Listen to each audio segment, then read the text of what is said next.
I had a funny call the other day. He said, "You don't know me. I'd like a few minutes of your time.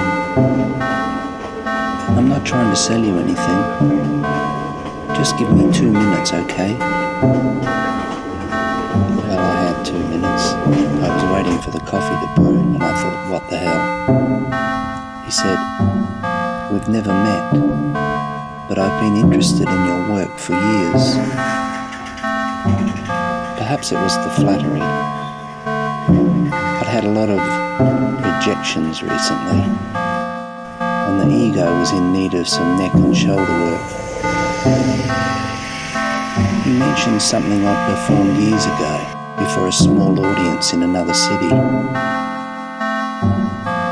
"How could you know about that?" I asked, my interest aroused. "I know everything about you. Your career, your personal life, your most intimate thoughts." "Hey, who is this?" I asked. I was getting angry. "I told you, you don't know me. Remember when you were in hospital a few years back? I wanted to visit you, but they wouldn't let me." Now, this guy on the phone really irritated me.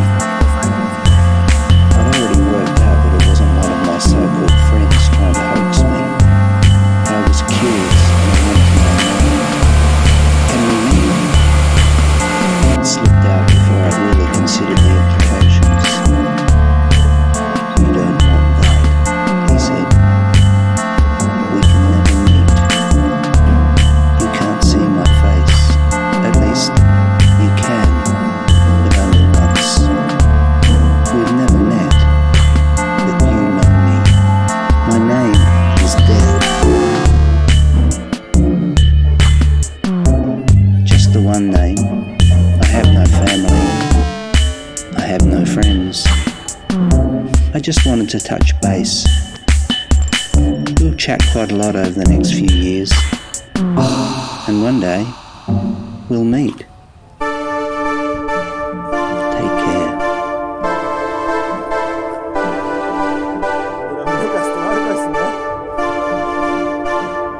And one day,